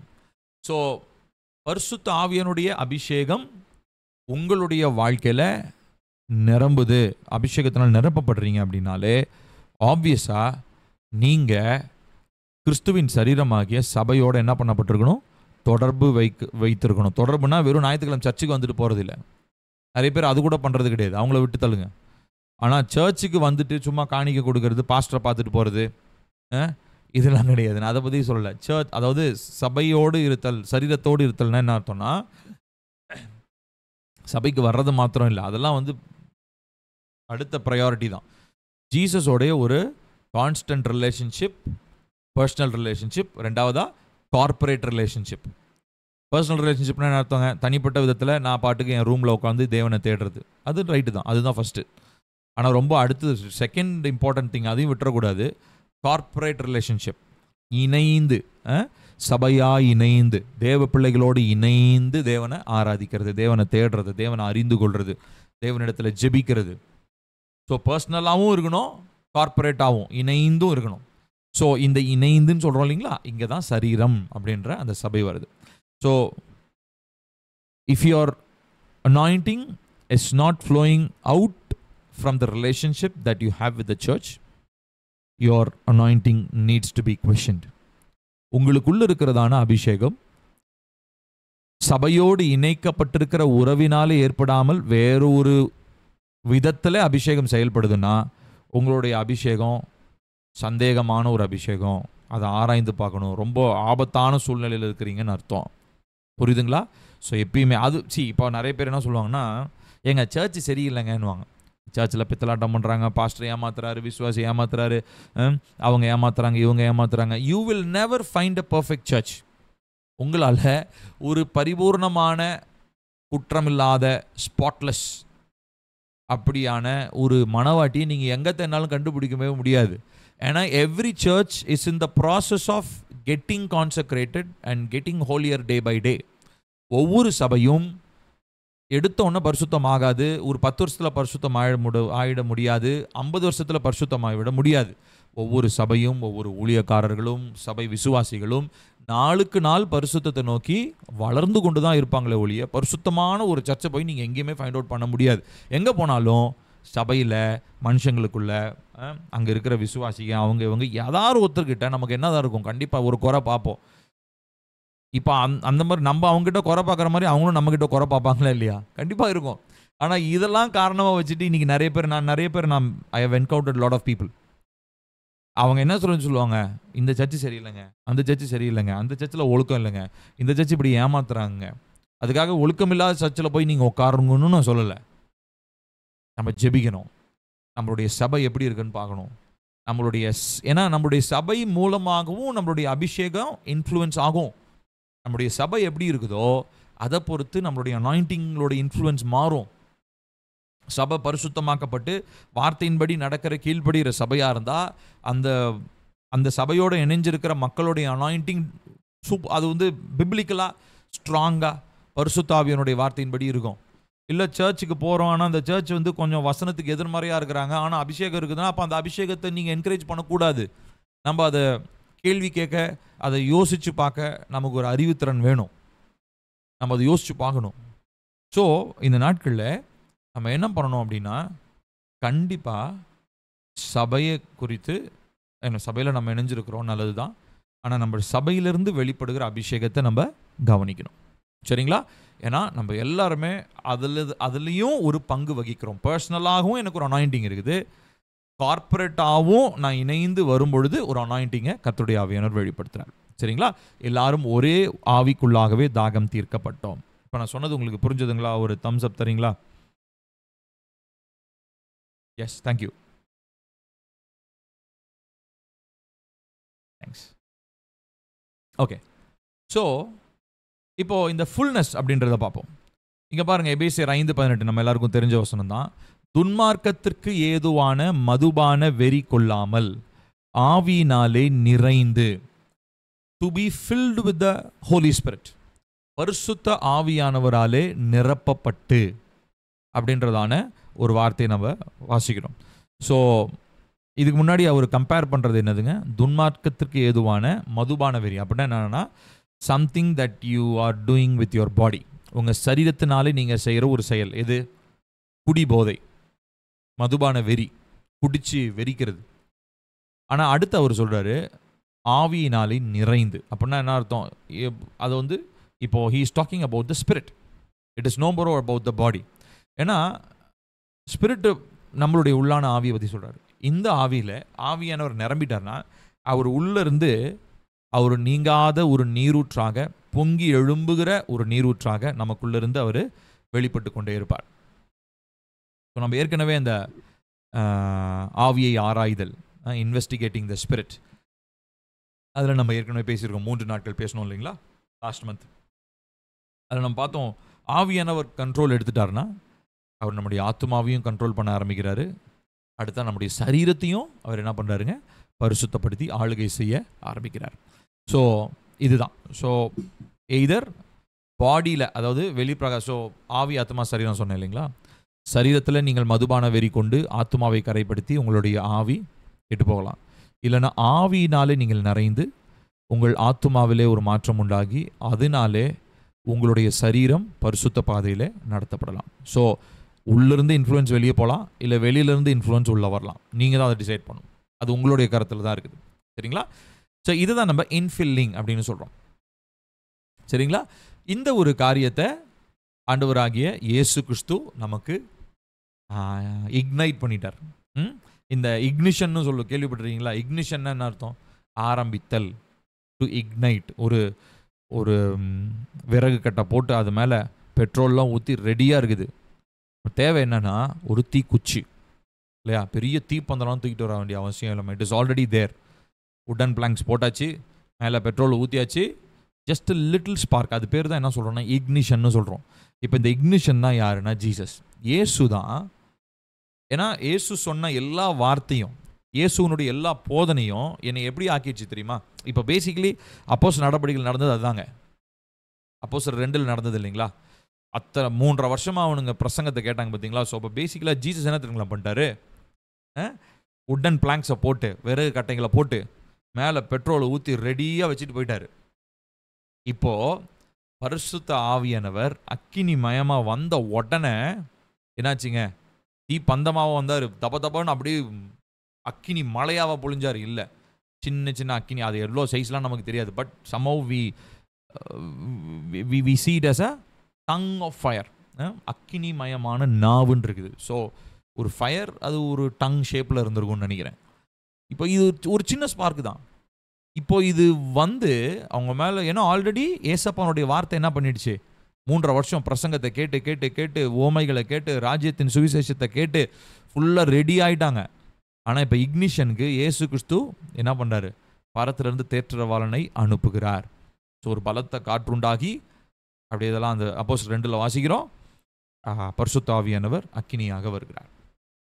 ஸோ அங்கேருந்தே நம்ம கவனித்து பார்த்தோம்னா பரிசுத்த ஆவியினுடைய பிரதானமான ஒரு வேலை என்ன அப்படின்னா, எங்கெங்கெல்லாம் ரெடினஸ் இருக்குதோ, ஆயத்தம் இருக்குதோ, அங்கே அவர் தன்னுடைய செயலை வெளிப்படுத்த ஆரம்பிக்கிறார். சரிங்களா? அதனால தான் பரிசுத்த ஆவியினுடைய அபிஷேகத்திற்காக நம்ம எப்பயுமே ஆயத்தத்தோடு இருக்கணும். இப்போ நான் போன சண்டே கூட நம்ம ப்ரே பண்ணிகிட்டு இருந்தோம். பரிசுத்த ஆவியினுடைய அபிஷேகத்துக்காக ஒரு சிலர் முன்னாடி வந்திருந்தாங்க, அவங்களுக்காக ஜெபம் பண்ணோம். ஒரு சிலர் பெற்றுக்கொண்டாங்க. ஒரு சிலர் ஒரு கேள்வி, என்னடா எனக்கு இன்னும் அபிஷேகம் கிடைக்கலையே அப்படின்னு ஒரு வேளை கேள்வியிலையும் ஒரு சந்தேகத்திலையும் இருக்கலாம். ஸோ அதற்கு சரியான ஒரு பதில் என்னன்னா, நம்ம இன்னும் ஆயத்தப்படணும். ஆண்டவர்கிட்ட கேட்கணும், ஆண்டவரே ஏசப்பா நீங்கள் தான் என்னை ஆயத்தப்படுத்துகிறவங்க. ஏசப்பானுடைய வசனம் தான் நம்மளை ஆயத்தப்படுத்துது. தேவனுடைய பிரசனம் நம்மளை ஆயத்தப்படுத்துது. அதெல்லாம் அந்த சினாரியோ ஞாபகம் வச்சுக்கோங்க. விறகு கட்டையெல்லாம் போட்டு எரியறதுக்கான அந்த ஃபியூயல், அது பெட்ரோலோ ஏதோ ஒன்று, அதை ஊற்றி எல்லாம் ரெடியாக வைக்கிற மாதிரி இப்போ தேவை பரிசுத்த ஆவியானுடைய அக்கினி மாத்திரம்தான். சரிங்களா? அப்போது ஆயத்தப்படுதல் ரொம்ப முக்கியம். இந்த அபிஷேகம், இந்த இன்ஃபில்லிங்காக இருக்கட்டும், இன்டுவெல்லிங்காக இருக்கட்டும், இது எல்லாத்துலேயுமே நம்ம சஸ்டெயின் பண்ணணும், தொடர்ச்சியாக அதில் நம்ம நிலைச்சிருக்கணும். அப்படின்னா அதுக்கு எப்பயுமே அந்த ரெடினஸ், அதாவது ரெடினஸ்னால் எப்பயுமே நம்ம எப்படிப்பட்டவங்களாக இருக்கோம்னா, அந்த ஃபியூயல் ஃபுல்லாக நிரம்பி, அதாவது ஃபியூயல்லே சோக்காக இருக்கிற ஒரு விறகு கட்டை. அதாவது சீமண்ணிலேயே போட்டு ஊற வச்சு எடுத்த ஒரு விறகு கட்டை எப்படி இருக்கும் இல்லைங்களா? எப்படி இருக்கும்? எவ்வளோ ஒரு பெட்ரோல், கெரோசின் கூட சீமண்ணை கூட ரொம்ப லேட்டாக தான் பிடிக்கும். பெட்ரோல் எடுத்துக்கும். பெட்ரோல்லையே ஒரு கட்டையை வேக வச்சுன்றேன், ஊற வச்சு நீங்கள் எடுத்து வெளியே வச்சிங்கன்னா அது எவ்வளோ ஃபாஸ்ட்டாக பிடிக்கும் இல்லைங்களா? ஸோ இதுதான் தேவ பிரசன்னத்துலேயும் தேவனுடைய வார்த்தையிலையும் நம்ம அதிகமாக நேரம் செலவழிக்கும் போது பேசிக்கலாக நம்ம என்ன ஆகணும் தெரியுங்களா? நம்மளுடைய பாடி நம்மளுடைய mind, body and soul and spirit, ஆவி, ஆத்மா, சரீரம், என்ன யோசனை எல்லாமே என்ன ஆகுதுன்னா, அப்படியே அந்த ஃபயரை கேட்ச் பண்ணுறதுக்கு, அந்த பரிசுத்த அவருடைய அக்கினியை பற்றி அடுத்த ஒரு ஃப்ராக்ஷன் ஆஃப் அ செகண்டில் பெரிய ஒரு ஃப்ளேமாக பற்றி எரியறதுக்கு ஆயத்தத்தோடு இருக்கிற ஒரு ஒரு ஒரு வுடன் பிளாங்க், ஒரு விறகு கட்ட மாதிரி நம்ம மாறிடுறோம். எப்போது கர்த்தருடைய வசனமும் தேவ பிரசன்னத்துலையும் எப்பொழுதுமே ஒரு மனுஷன் ஆயத்தத்தோடு இருக்கும் போது. So the next time when you go to your church, உங்கள் சபைக்கு, உங்கள் ஆராதனைக்கு நீங்கள் போகும்போது, இல்லை இந்த சர்ச்சில் இருக்கிறவங்களா இருந்தீங்கன்னா இந்த சர்ச்சுக்கு நீங்கள் வரும்போது இதை நீங்கள் செஞ்சுட்டு போங்க, ஆயத்தப்படுங்க. வெறும் சனிக்கிழமை மாத்திரம் இல்லை, இல்லை ஞாயிற்றுக்கிழமை காலையில் மாத்திரம் இல்லை, நிறைய பேர் அது கூட செய்கிறது கிடையாது. ஒவ்வொரு நாளும் தேவனுடைய வார்த்தையிலும் அவருடைய பிரசன்னத்திலும் அந்த அந்த சோக்கிங் அப்படியே சோக் ஆகிட்டே இருக்கணும். அப்படியே ஊறிடணும். அதில் அப்படியே ஊறிக்கிட்டே இருந்தோன்னா ஆவியனுடைய அபிஷேகம் ஒவ்வொரு முறையும், ஒவ்வொரு வாரமும் நீங்கள் ஆவியனுடைய அபிஷேகத்தை உணர முடியும். ஒவ்வொரு தடவையும் அது கண்டிப்பாக வித்தியாசமானதாக இருக்கும். நான் அந்த மாதிரி நிறைய தடவை நான் உணர்ந்துருக்கிறேன். பல விதங்களில் ஒரு சில நேரங்களில் நான் ரெடினஸோடு இருக்க மாட்டேன். அந்த டைமில் அப்படியே பிளண்ட்டாக இருக்கிற மாதிரி இருக்கும். பட் ஆவியானவர் இல்லைன்னுலாம் சொல்ல முடியாது இல்லையா? நான் ஆயத்தத்தோடு இல்லைன்னு தான் சொல்ல முடியும். ஸோ என்னடா ஆவியானவர் இல்லையே, இல்லை ஒரு ஜோம் பண்ணது சரியில்லை போல், இல்லை அவர்கிட்ட ஆவியானவர் அவங்ககிட்ட இல்லை, இவங்ககிட்ட இல்லை, இதெல்லாம் ஜட்ஜ்மெண்ட்லாம் நம்ம பேசவே கூடாது. நம்ம அப்படி பேசணும்னா நம்மளோட அபிஷேகத்தை நம்ம இழந்துருவோம். நம்ம செய்ய வேண்டியது நம்மளுடைய ஆவியை காத்துக்கொண்டு அந்த அந்த உடன் பிளாங்க் மாதிரி, அந்த பெட்ரோலில் ஊறி போன அந்த விறகு மாதிரி நம்ம ரெடியாக இருந்துட்டோம்னு சொல்லி சொன்னால், அது ஒரு சின்ன வீட்டுக்கூட்ட ஜபமாக கூட இருக்கலாம். அங்கே ஆவியனுடைய அபிஷேகத்தை பார்க்க முடியும். இல்லை நீங்கள் ஜஸ்ட் தனிப்பட்ட விதத்தில் நீங்கள் காத்திருந்து ஜெபிக்கிற ஒரு ஜெப நேரமாக இருக்கலாம். அப்போது தேவனுடைய ஆவியானவர் உங்களை தொடுவார். அது சர்ச்சாக தான் இருக்கணும்னு அவசியம் இல்லை. So all that you need is a readiness for the filling of the Holi ghost. பரிசுத்த ஆவியினுடைய நிறைவிற்காக நீங்கள் காத்திருத்தல். சரிங்களா? ஸோ நம் மூலமாக கர்த்தர் தம்முடைய வல்லமை வெளிப்படுத்தி அவருடைய சேவையை செய்யும்படியாக நம்மை கர்த்தர் முத்தரிக்கிறதான ஒரு காரியம். ஸோ அடுத்த ஒரு டாபிக், அதை நம்ம அடுத்த வாரம் பார்க்க போகிறோம். சீலிங், நம்மை முத்திரையிடுகிறார். சரிங்களா? ஸோ இந்த பார்ட்டை நம்ம நெக்ஸ்ட் வீக் நம்ம பார்க்க போகிறோம். அதுக்குள்ளே இன்னும் ஒரு சில டாபிக்ஸ்லாம் இருக்குது. ஸோ அதை நான் உங்களோடு கூட இந்த நெக்ஸ்ட் வீக்கில் இன்னும் கொஞ்சம் டீட்டெயிலாக நான் பேச போகிறேன். இன்றைக்கி பேசினது உங்களுக்கு புரிஞ்சதுங்களா? ஒரு தம்ஸ் அப், hands up. Thank you.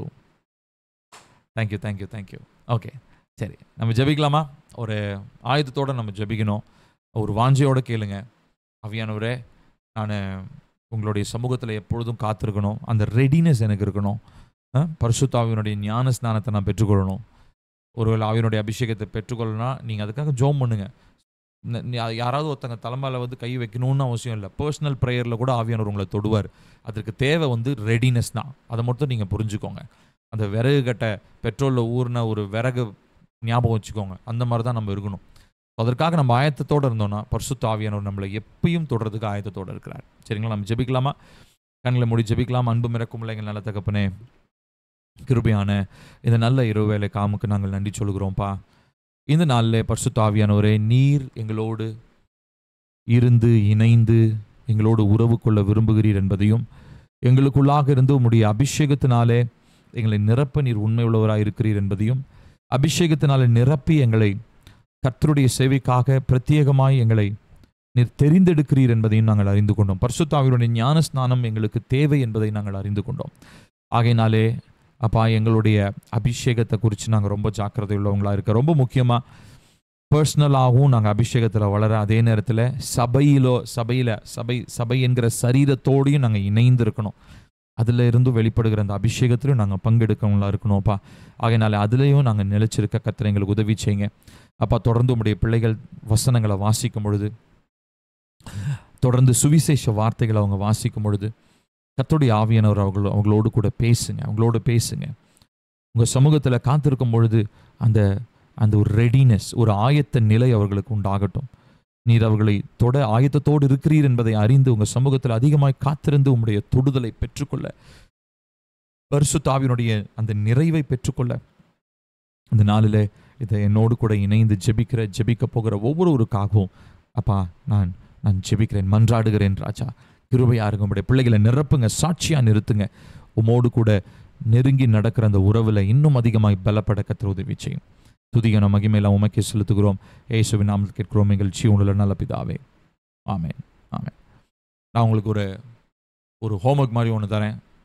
Actually homework வந்து நான் அடுத்த வீக்குக்கு தான் வச்சுருக்கேன். ஸோ நீங்கள் என்ன பண்ணுங்கன்னா, சுவிசேஷ நூல்களை வாசிங்க. ஆண்டவராகிய இயேசு கிறிஸ்து, ஏன்னா அவர் தான் என்ன பண்ணாருன்னு சொன்னாங்க, நம்மளுடைய இந்த பரிசுத்த ஆவியானுடைய இந்த இன்ஃபில்லிங் அண்ட் இன்ட்வெல்லிங், உள்ளிருத்தல், நம்மேல் அபிஷேகித்தல், இதற்கான ஒரு ஆயத்தத்தை ஏற்படுத்தினவர் இயேசு கிறிஸ்து தான். ஸோ இயேசப்பாவுடைய வார்த்தைகளை அதிகமாக வாசிக்கணும். சுவிசேஷ நூல்களை திரும்ப வாசிங்க. அது நம்மளை ஒரு விதமான ஒரு ஆயத்த நிலைமைக்கு நம்மளை உருவாக்கும். தேவ சமூகத்தில் காத்திருங்கள். பரிசுத்த ஆவி நிச்சயமாக உங்களை தொட்டு உங்களை அபிஷேகிப்பார். சாட்சிகளை நம்ம கேட்க போகிறோம். சரிங்களா? அடுத்த வாரம் நான் உங்களை மீட் பண்ணுறேன். God bless you. Good night.